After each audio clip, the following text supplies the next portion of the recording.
So the next problem consonant that we're going to try to tackle is the R and L sounds. Now, this is a super problematic consonant pair, especially if you have black hair, okay? Mainly because it involves the tongue curling and moving in positions that probably aren't natural in your native language. So for the R sound, R, and the L sound, L, what is the main difference? Think about your tongue placement. When you say L, where's your tongue? Okay? It should be pressing or touching against the top of your mouth, kind of right behind your teeth, pressing right up against the top. L, okay? Not outside, but just kind of right behind your teeth. That's where it should be putting pressure. In contrast, when you say the letter R, where's your tongue touching? Nothing. In fact, for the R, your tongue is kind of curled back a little bit, okay? So between the L and the R, that's how they are different. Now, one of the problems with the L sound is a lot of students like to cheat.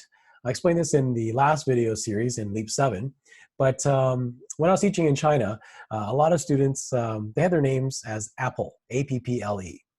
A lot of students learned that word too because when you're learning the alphabet, A stands for apple, B for banana, and so on. Except I noticed something very interesting when they said the word apple. What they would say is not apple, they would say this, apple, apple. Now, what's the difference between apple and apple? Well, if you notice my mouth, I'm making an O sound, okay? Because O is a lot easier to pronounce than the L sound, which involves your tongue moving. And I noticed a lot of my students were saying this, apple, apple, okay? So they were cheating. So how do you say it? Maybe later on you can take a look in the bathroom mirror and say the word apple and see, are you making an O sound? Are you rounding your lips? If you are, you're cheating, okay? So the key is you want to keep your lips not tightening up like an O sound. Apple, oh. It's all in the tongue movement. So it's a lot of muscle development for your tongue.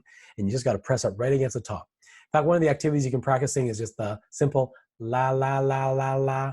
Okay? So if you notice my lips aren't moving, la, la, la, la, la, la, lay, lay, lay, lay, li, li, li, li. Right? All I'm doing is taking my tongue and moving it up and down, up and down, up and down. All right? So that's one way you can practice the L sound.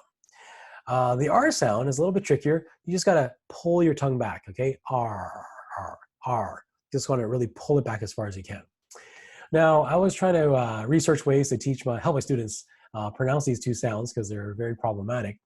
And I came across an interesting article written up, I can't remember where, one of the pronunciation books, saying that you can do this by using a straw. Well, since in the TH sound we use a chopstick, I figure we'll kind of stay with the chopstick. And basically the idea is this. You take the chopstick and you're going to put it right up against your mouth, pretty far back, okay? And then you're going to practice saying the L and the R sound. When you do the L, your tongue is actually going to go under and curl underneath it, okay? So it's like this, L.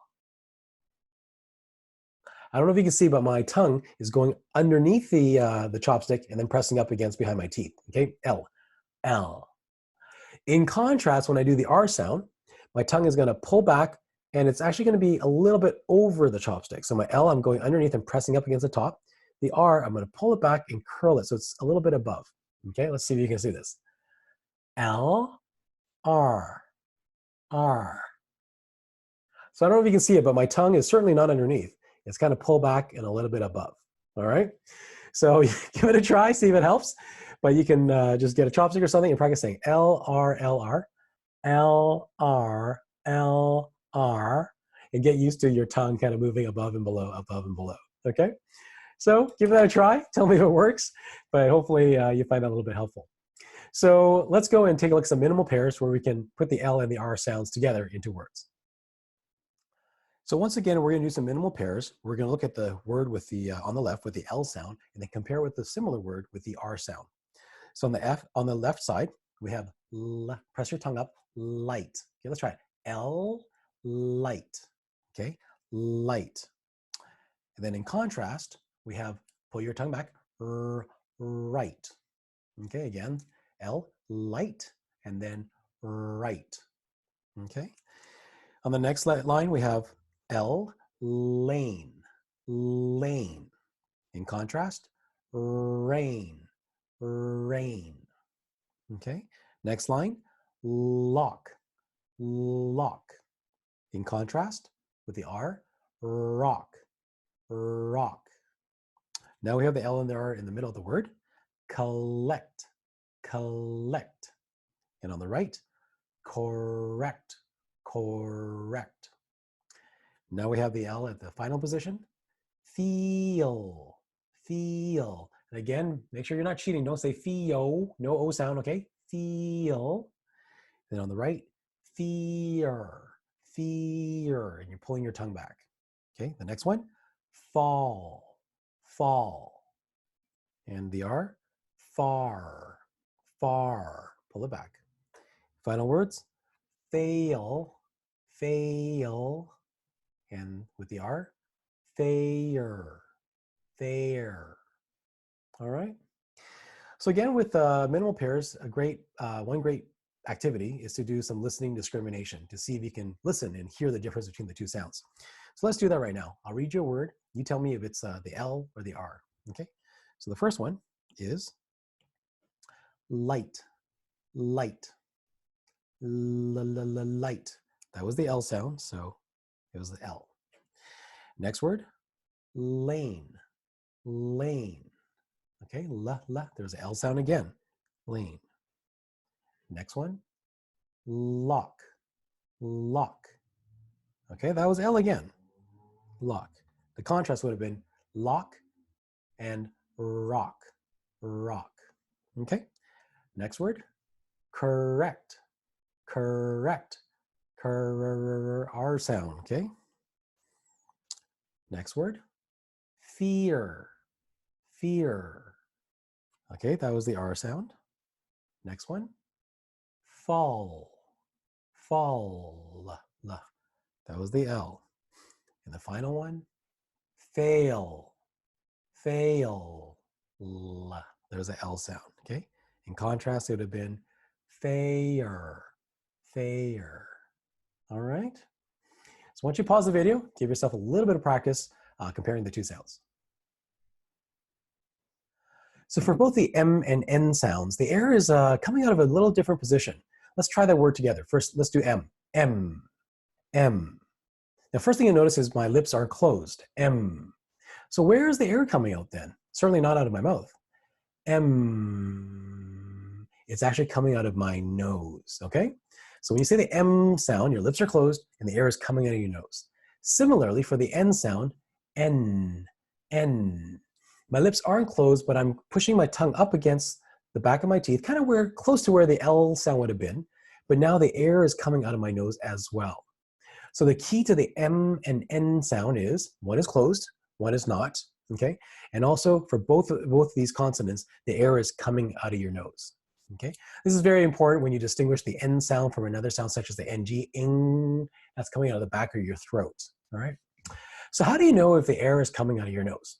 Well, one simple way is to put your finger there, M and N, and you can kind of feel it. But again, I went looking for some neat techniques to kind of teach my students. And I found this really cool idea, again, at the back of some pronunciation book. And it involves using a mirror. Now, some of you might have mirrors, some of you may not. But a great substitute for a mirror is your cell phone, okay? So you can take your cell phone, and usually on the top of your cell phone is glass, right? So what you're gonna do is, I'm cleaning the glass top of my cell phone. And then what I'm gonna do is I'm going to say the M or N sound, okay? But I'm gonna put my cell phone underneath my nose, okay? I know it sounds a little silly, but trust me, this works.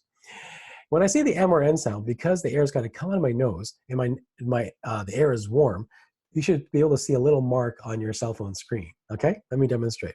Okay, so you see it's kind of clear, nothing there. Watch this. M, okay? M. I don't know if you can see it very clearly, but you can see some of the moisture there. Okay, or N, okay, N. All right, do you see the marks there? Okay, so basically if you see the moisture marks, it means you're pronouncing it correctly.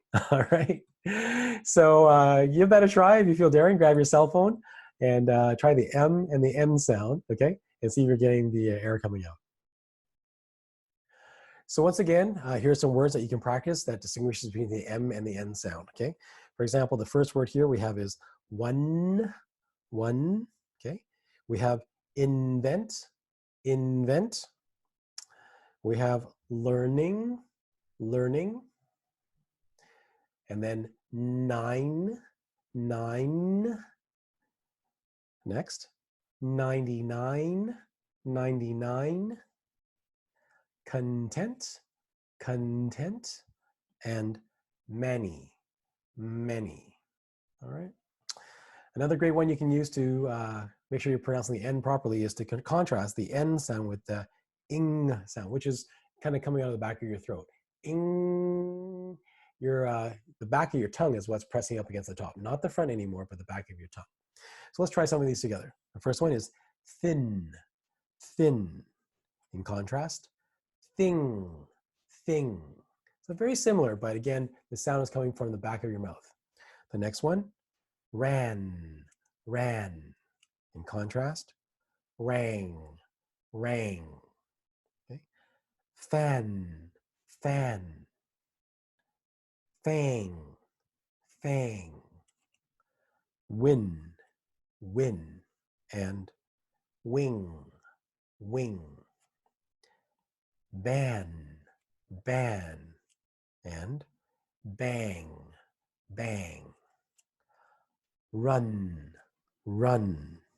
And rung, rung. All right. So again, the N sound, it's kind of coming out of the front of your nose. Air is rushing out.